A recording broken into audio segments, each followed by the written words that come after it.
দর্শক, আমরা প্রতিবেদনটি দেখলাম। স্টার্টআপ ফান্ডিং নিয়ে আলোচনার জন্য আমাদের সঙ্গে যুক্ত হয়েছেন Bangladesh association of software and information services বেসিসের সাবেক সভাপতি সৈয়দ আলমাস কবির। এ সময় বাড়িতে আপনাকে স্বাগত জানাচ্ছি। আমরা স্টার্টআপ নিয়ে প্রতিবেদনটি দেখছিলাম, আপনিও দেখছিলেন, আমি খেয়াল করছিলাম। তো প্রতিবেদনে একটা বিষয় কিন্তু স্পষ্ট, যে বিনিয়োগ করা হচ্ছে কিন্তু সেইভাবে স্টার্টআপ কোম্পানিগুলো দাঁড়াচ্ছে না। এই যে স্টার্টআপ শব্দটা স্টার্ট অফ হয়ে যাচ্ছে, স্টার্ট তো ঠিকই হচ্ছে কিন্তু সেভাবে আর সেটা এগিয়ে যাচ্ছে না, এর পেছনের কারণটা কি? দেখুন, স্টার্টআপ কোম্পানি সবগুলো যে সাকসেসফুল হবে এর কোনো মানে নেই। ইনফ্যাক্ট যদি আপনি সারা পৃথিবীতে চিন্তা করেন, দেখবেন যে অনলি 10% স্টার্টআপ কিন্তু অ্যাকচুয়ালি সাকসেসফুল হয় এবং তারা কিন্তু আস্তে আস্তে প্রোগ্রেস করে আস্তে আস্তে বড় হতে থাকে। বাকিরা প্রায় 90%ই বলতে পারেন তারা কিন্তু আস্তে আস্তে বসে যায় এবং ওই উদ্যোক্তারা কি করে, তারা আবার অন্য একটা নতুন উদ্যোগ নিয়ে আসে।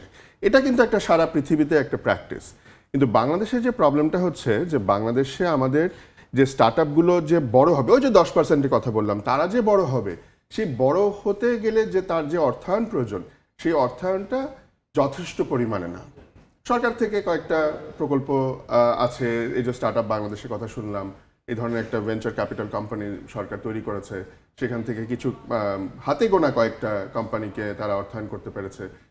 কিন্তু আরও যে প্রাইভেট যে ইকুইটি ফার্মগুলো আসবে, ভেঞ্চার ক্যাপিটাল ফার্মগুলো আসবে, সেই রকম বাংলাদেশে ইনফ্রাস্ট্রাকচারটা তৈরি হয়নি। আরেকটা জিনিস আপনি দেখেন যে অন্যান্য দেশ যদি আমরা কম্পেয়ার করি, মনে করেন ইভেন পাকিস্তান যদি কম্পেয়ার করি, আমি ইন্ডিয়া বাদ দিলাম, পাকিস্তান যদি কম্পেয়ার করেন, ভিয়েতনাম কম্পেয়ার করেন, ইন্দোনেশিয়া, মালয়েশিয়া, তাহলে কিন্তু দেখবেন যে বিদেশি বিনিয়োগ এখানে অনেক বেশি আসছে।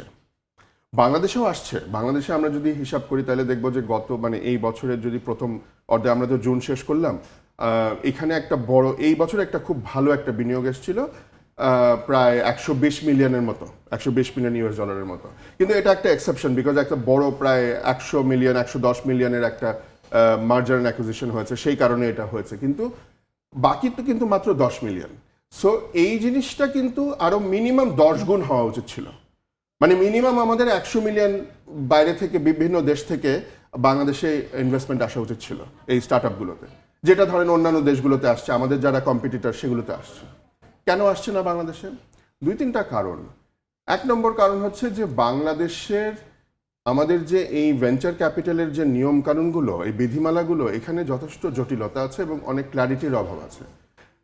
আমাদের ধরেন মনে করেন যে বিনিয়োগকারীরা কি চিন্তা করে, যে তারা কিন্তু বিনিয়োগ করে সারা জীবন এখানে থাকবে এই কোম্পানিতে, সেটা কিন্তু না। তারা চিন্তা করে আমি 8 বছর পরে, 9 বছর পরে, 10 বছর পরে আমি একটা লাভ নিয়ে বেরিয়ে যাব। এই যে বেরিয়ে যাব, এক্সিট, এই এক্সিট ব্যাপারটা কিন্তু আমাদের এখানে খুব ডিফিকাল্ট, বিশেষ করে বিদেশিদের জন্য। সো এই যে নিয়ম কানুনের যে জটিলতা, এই কারণে অনেকে ইনভেস্ট করতে চায় না। আরেকটা কারণ হচ্ছে, বড় কারণ, সেটা হচ্ছে যে ইনোভেশনের অভাব। আমাদের দেশে সমস্যার তো অভাব নাই, তাই না? সমস্যা থাকলে সেটা সমাধান করতে হবে একটা ইনোভেটিভ ওয়েতে, উদ্ভাবনী ওয়েতে। কিন্তু আমাদের দেখা যায় কি, সব কপি পেস্ট। হয়তো বিদেশে কিছু একটা হচ্ছে, সেটা আমরা কপি পেস্ট করার চেষ্টা করছি, অথচ বাংলাদেশের কনটেক্সটে সেটা হয়তো প্রযোজ্য না ঠিক মতো। সো ইনোভেশন আমাদের মধ্যে কম আছে, আমাদের মধ্যে সৃজনশীলতা কম আছে। এটা তো আসলে ছোটবেলা থেকে আমাদের যে লেখাপড়ার যে সিস্টেম, আমরা কিন্তু মুখস্থ করতে বেশি ভালোবাসি, ওটাইতেই আমরা অভ্যস্ত। আমরা যে নতুন করে কিছু একটা শিখবো, নতুন কিছু কিছু বানাবো, নতুন চিন্তা করব, সেইটা আমাদের মধ্যে নাই। সো এইটাও একটা বড় কারণ। এই 2টা কারণের জন্য আমার মনে হয় যে বিদেশি বিনিয়োগ আসে না, দেশীয় বিনিয়োগকারীরাও উৎসাহিত হয় না। কেননা আপনার মধ্যে যদি ইনোভেশন না থাকে, মানে আপনার প্রোডাক্ট বা সার্ভিস সেটাকে আপনি তো স্কেল আপ করতে পারবেন না। আপনার হয়তো এলাকায় করবেন, পুরো দেশে নিয়ে যেতে পারবেন না, বিদেশে নিয়ে যেতে পারবেন না, তখন ইনভেস্টররা ইন্টারেস্টেড হয় না। এটা একটা আমাদের দেশের জন্য একটা বড় অসুবিধা। আরেকটা যেটা বলবো, আমরা সেটা শুনলাম যে স্টার্টআপ বাংলাদেশ, এটা তো হয়েছে গত 2-3 বছর ধরে, প্রতি বছরই 100 কোটি টাকা কিন্তু বরাদ্দ দেওয়া হচ্ছিল। কিছু কোম্পানিকে, আবার 37টা কোম্পানিকে স্টার্টআপ বাংলাদেশ থেকে অর্থায়ন করা হয়েছে। কিন্তু ওই দেখেন মাত্র 37টা, মানে ওয়াই নট 370টা? হ্যাঁ, কিন্তু বিকজ 370টা কোম্পানি পাওয়াই যাচ্ছে না, যে সেখানে যে আপনি যে ইনভেস্ট করবেন সেরকম কোম্পানি পাওয়া যাচ্ছে না। কয়েকটা কোম্পানি আমাদের এখানে খুব ভালো করেছে, যেমন ধরেন পাঠাও করেছে, চাল ডাল করেছে, এরকম বেশ কয়েকটা কোম্পানি আছে যাদের নাম আমরা সবসময় শুনি। তাদের জানি যে বিদেশ থেকে অনেক ইনভেস্টমেন্ট এসছে। কিন্তু বেশিরভাগ কোম্পানিতে এই ধরনের সমস্যা। আরেকটা সমস্যার কথা বলি, আমাদের যারা উদ্যোক্তা আছে মেধাবী ছেলেমেয়ে, তারা কিন্তু সুন্দরভাবে চিন্তা ভাবনা করে সবাই না, অনেকেই কিন্তু কিছু কিছু এ ধরনের ভালো ভালো প্রোডাক্ট বা সার্ভিস তারা নিয়ে আসার চিন্তা ভাবনা করেছে, কিন্তু তাদের কোনো বিজনেস প্ল্যান নাই। তারা হয়তো টেকনিক্যালি সাউন্ড, কিন্তু তারা হয়তো মার্কেটিং এ ভালো জানে না, তারা ফাইন্যান্সিং ভালো বুঝে না। সো একটা যে আমার বিজনেস প্ল্যান থাকবে এবং আমার একটা রাইট টিম থাকবে, যে আমি হয়তো টেকনিক্যালি ভালো, আমার বন্ধুটা মার্কেটিং এ ভালো, আরেকটা বন্ধু হচ্ছে ফাইন্যান্সিং এ ভালো, সে ফাইন্যান্সটা ভালো বুঝে, এই তিনজন মিলে যে একটা টিম করে একটা কাজ করবে, এই জিনিসটাই বেশিরভাগ ক্ষেত্রে হয় না। আপনি বলছিলেন যে আমাদের পার্শ্ববর্তী দেশ ভারত বা পাকিস্তানও বিদেশি ফান্ডিং পাচ্ছে, কিন্তু আমরা পাচ্ছি না, এবং কপি পেস্টের একটা প্রবণতার কথা আপনি বললেন। এটার আসলে প্রতিবন্ধকতাটা কোথায়, ল্যাকিংসটা কোথায় রয়ে যাচ্ছে যে ওরা তারা পারছে কিন্তু আমরা পারছি না? ওই যে আমি বললাম যে আপনার ওখানে কিন্তু যেমন ইন্দোনেশিয়ার কথা আপনি চিন্তা করেন, গত 5 বছরে ওদের এই স্টার্ট আপ পুরো সিনারিওটা চেঞ্জ হয়ে গেছে। মানে একেবারে জিরো থেকে এখন তারা হিরো। ওদের ওখানে বিলিয়ন ডলার কোম্পানি বেশ কয়েকটা, এবং মাল্টি বিলিয়ন ডলার কোম্পানি, মানে যেটা স্টার্ট আপ ছিল তারা এখন মাল্টি বিলিয়ন ডলার কোম্পানিতে পরিণত হয়েছে। এর প্রধান কারণ হচ্ছে যে ওদের যে নিয়ম কানুনগুলো আছে, ওদের যে আইনগুলো আছে, সেগুলোকে বিনিয়োগ বান্ধব করা হয়েছে। যেমন আমি একটা উদাহরণ দিই, বাংলাদেশে কিন্তু বাংলাদেশ সরকারের একটা প্রকল্প আছে ইএসএফ ফান্ড, এটা বাংলাদেশ ব্যাংকের একটা প্রকল্প, সেটা এন্টারপ্রেনিউরিয়াল সাপোর্ট ফান্ড। এটা অনেক দিন প্রায় আমার মনে হয় 15-20 বছর ধরে আছে। সেটাকে পরে আবার আরেকটা একটু মডিফাই করে আরেকটা করা হয়েছে ইএফ ফান্ড। সো আপনার এন্টারপ্রেনিউর ইকুইটি ধরুন ইএফ ফান্ড আগে ছিল, ইএসএফ পরে করা হয়েছে। সো এই যে ফান্ডগুলো, এই ফান্ডগুলো কিন্তু অ্যাভেলেবল, কিন্তু আমরা ওটা নিতে পারছি না। মনে করেন আমার একটা স্টার্ট আপ আছে, উদ্যোগ আছে, ছোট উদ্যোগ, আমি এখানে একটা টাকা নিব, এখানে কিন্তু বেশ ভালো টাকা দেয় তারা, কিন্তু ইচ্ছা মানে আপনি কিন্তু ধরেন 2 কোটি 3 কোটি 5 কোটি টাকা পেতে পারেন, কিন্তু নানা রকমের এমন নিয়ম কানুনের ঝামেলা, এই অ্যাপ্লিকেশন করা মনে হচ্ছে একটা থিসিস করা। সো এইগুলি করলে তো আপনি কেউ উৎসাহিত হবে না, কারণ আপনি ব্যবসা করবেন নাকি এই থিসিস করবেন। সো এই ধরনের এই জিনিসগুলো আছে বাংলাদেশে, মানে প্রকল্পগুলো আছে, কিন্তু সেটার বাস্তবায়ন প্রক্রিয়াটা এতই জটিল যে কেউ এটা নিতে চায় না। তাহলে এই জটিলতাটাকে কেন কমানো হচ্ছে না, যাতে সাকসেস রেটটা আরো বাড়ে? হ্যাঁ, এটা আপনি একদম ঠিক কথা বলেছেন, জটিলতাটা কি আমাদের কমাতে হবে। আমরা একটা কথা বারবার শুনি যে ইজ অফ ডুইং বিজনেস। এই ইজ অফ ডুইং বিজনেস শুধু বিদেশিদের জন্য না, আমার দেশের লোকের জন্যই তো। একটা ক্ষুদ্র এন্টারপ্রেনার, সে যে একটা লোন নেবে, সেটাই তার যখন এত সমস্যা হয়ে যাচ্ছে, এইটা আমাদের করতেই হবে। এটা আমাদের যারা আইন প্রণেতারা আছেন তাদেরকে একসাথে মিলে এইটা নিয়ে চিন্তা ভাবনা করতে হবে, ইন্ডাস্ট্রির সাথে বসতে হবে, আমাদেরকে জিজ্ঞেস করতে হবে যে আপনাদের কোন কোন জায়গায় অসুবিধা হচ্ছে, আমরা ইনপুট দিলে তারা সেগুলোকে, সেই জটগুলো ছাড়াতে তারা উদ্যোগী হবেন। সো এইগুলো না করলে, এই ধরনের ডায়ালগ না করলে কিন্তু কাজ হবে না। আপনি বলছিলেন একটা কথা যে বাংলাদেশে কিন্তু ভালো ভালো আইডিয়াও আছে, কিন্তু দেখা যায় একটা কোম্পানি গঠন করার পর সে হয়তোবা জানে সে কি করতে চায়, কিন্তু তার মার্কেটিং টিম ভালো না, তার হয়তোবা সেলিং প্রসেসটা ভালো হচ্ছে না। তো এই সাপোর্টগুলিও কেন দেওয়া হচ্ছে না, যাতে সেই কোম্পানিটা সাকসেস রেটটা বাড়ানো যায়? এই যে আপনি বলছিলেন যে 100টার মধ্যে আমাদের 90টাই ফেলিওর হচ্ছে, এই ফেলিওরটা কেন হচ্ছে? যেই ল্যাকিংসগুলো আছে সেগুলোর সাপোর্ট কেন দেওয়া হচ্ছে না? জি, এটা খুব ভালো কথা, এবং এইটাই অ্যাকচুয়ালি যখন বিভিন্ন দেশে আমরা যেই দেশগুলো নিয়ে কথা বলছিলাম, এই সব দেশে এই ধরনের সাপোর্ট সার্ভিসটা খুব স্ট্রং। আমাদের স্টার্ট আপ বাংলাদেশ যে কোম্পানিটা, এরাও ধরেন যে কোম্পানিতে ইনভেস্ট করবে তাদেরকে গ্রুমিং করার চেষ্টা করে, তাদেরকে একটা ট্রেনিং দেওয়ার চেষ্টা করে, কিন্তু এইটা আরো ভালো করে করতে হবে। আর আরেকটা কথা হচ্ছে যে এই ধরনের ভেঞ্চার ক্যাপিটাল কোম্পানি তো বাংলাদেশে একটা দুইটা মানে নাই বলে চলে, যেখানে আমাদের এখানে কয়েক ডজন থাকার উচিত ছিল। কেন নাই? এটাও একটা কারণ। ভেঞ্চার ক্যাপিটাল কোম্পানি হচ্ছে না কেন যারা বিভিন্ন স্টার্ট আপে বিনিয়োগ করবে? তার কারণ তাদের 1 নম্বর কথা বলেছিলাম, তাদের কোনো এক্সিট প্ল্যান নাই। তারা যে 7 বছর পরে 8 বছর পরে বের হয়ে যাবে ওই কোম্পানি থেকে লাভটা নিয়ে, এইটার প্রক্রিয়া অনেক জটিল, এবং দেখা যায় যে সেইটার কারণেই উদ্যোগী হয় না কেউ ইনভেস্ট করতে।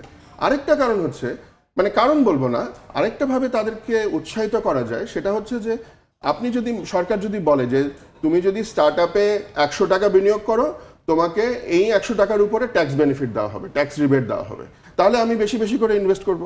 আমি একটার জায়গায় 5টা ইনভেস্ট করব, 5টা কোম্পানিতে ইনভেস্ট করব, 10টা কোম্পানিতে ইনভেস্ট করব। সো এই ধরনের আমার মনে হয় ইনসেন্টিভাইজ করতে হবে সরকারকে।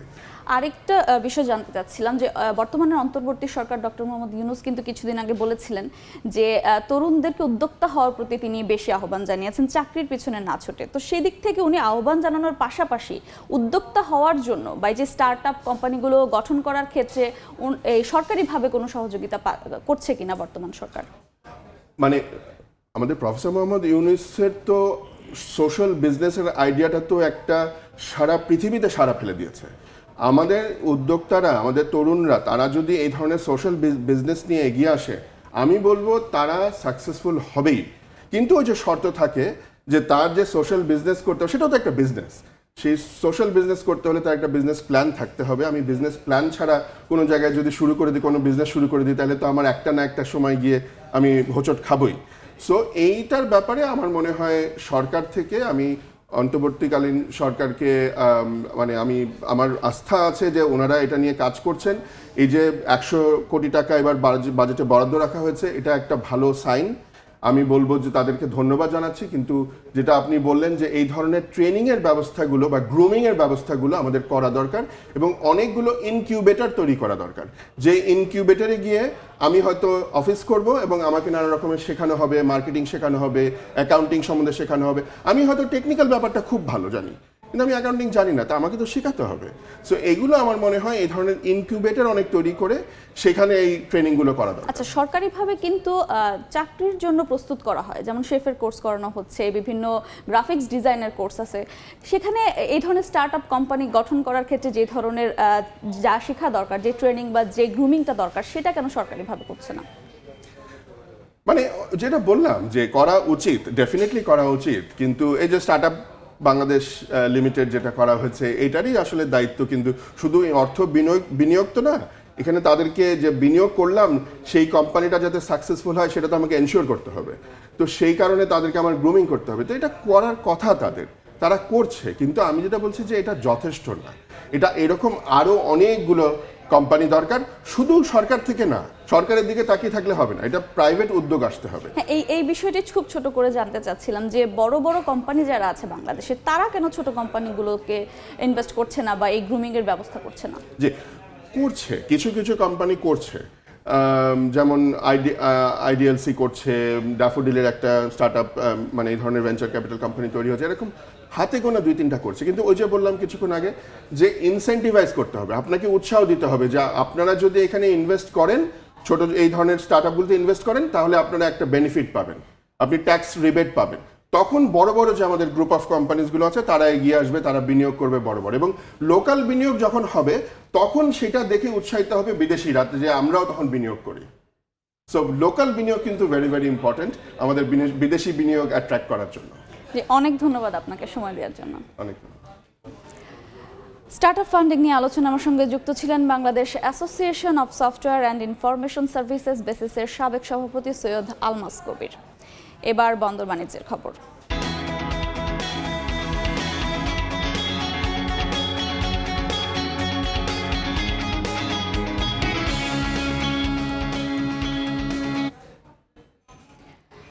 বেনাপোল বন্দরে আছেন আমাদের সহকর্মী রিপোর্টার আজিজুল হক। জানবো আমদানি রপ্তানি বাণিজ্যের খবর তার কাছ থেকে।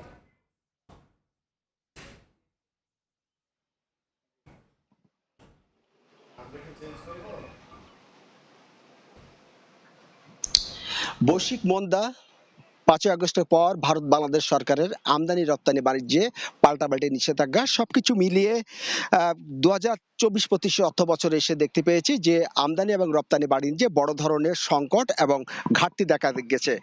বাংলাদেশ স্থল বন্দর পরিসংখ্যান আমাদেরকে বলছে 2023-24 অর্থ বছরে বেনাপোল স্থল বন্দর দিয়ে ভারত থেকে আমদানি হয়েছিল 21,30,228 মেট্রিক টন পণ্য।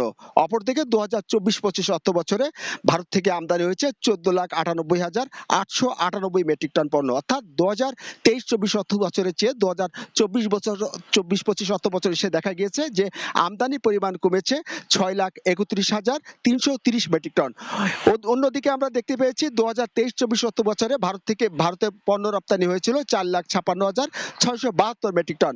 আর 2024-25 অর্থ বছরে বাংলাদেশি পণ্য ভারতে রপ্তানি পরিমাণ ছিল 3,81,440 মেট্রিক টন, অর্থাৎ 2023-24 অর্থ বছরের চাইতে 2024-25 অর্থ বছরে এসে রপ্তানি পরিমাণ কমেছে 75,223 মেট্রিক টন। বাণিজ্যিক সংশ্লিষ্টরা আমাদেরকে বলছেন যে 5ই আগস্টের পর বিশেষ করে রপ্তানি বাণিজ্যে ভারতের নিষেধাজ্ঞার কারণে বেনাপোল বন্দর দিয়ে পাট এবং পাটজাত তৈরি পণ্য এবং তৈরি পোশাক ভারতে স্থলপথে রপ্তানি বন্ধ আছে। আর বাংলাদেশ সরকারের অর্থাৎ বাংলাদেশ টেক্সটাইল মিল অ্যাসোসিয়েশনের একটি দাবির কারণে বাংলাদেশ সরকার ভারত থেকে স্থলপথে কিন্তু সুতো আমদানি বন্ধ রেখেছে। ফলে এই আমদানি এবং রপ্তানি বাণিজ্যে এই পাল্টাপাল্টি নিষেধাজ্ঞার কারণে কিন্তু বেনাপোল বন্দরে 2024-25 অর্থ বছরে এসে কিন্তু বড় ধরনের এই সংকট আমরা দেখতে পেয়েছি। ব্যবসায়ীরা আমাদেরকে বলেছেন যে এই সংকট কাটিয়ে ভারত এবং বাংলাদেশ সরকার বাণিজ্য সহজ করতে প্রয়োজনীয় ভূমিকা রাখবেন। আপনি জানেন যে দেশে 24টি স্থল বন্দর আছে, এর মধ্যে সচল আছে 16টি। এই 16টি বন্দরের মধ্যে সবচেয়ে বেশি আমদানি এবং রপ্তানি বাণিজ্য হয়ে থাকে এই বেনাপোল বন্দর দিয়ে। বেনাপোল বন্দর থেকে ভারতের কলকাতা শহরের দূরত্ব মাত্র 84 কিলোমিটার। যোগাযোগ ব্যবস্থা সহজ হওয়ার কারণে কিন্তু এ পথে দুদেশের ব্যবসায়ীদের কিন্তু আগ্রহ রয়েছে এবং এই পথে কিন্তু আমদানি বাণিজ্য থেকে কিন্তু সরকার বড় ধরনের রাজস্ব পেয়ে থাকে। তো এই ছিল বেনাপোল স্থল বন্দর থেকে যে বর্তমান 2024-25 অর্থ বছরে এসে যে ভারত বাংলাদেশ আমদানি এবং রপ্তানি বাণিজ্যে নিষেধাজ্ঞার কারণে যে আমদানি এবং রপ্তানি বড় ধরনের ঘাটতি দেখা গেছে তার সর্বশেষ। সরাসরি যুক্ত ছিলাম বেনাপোল বন্দরে।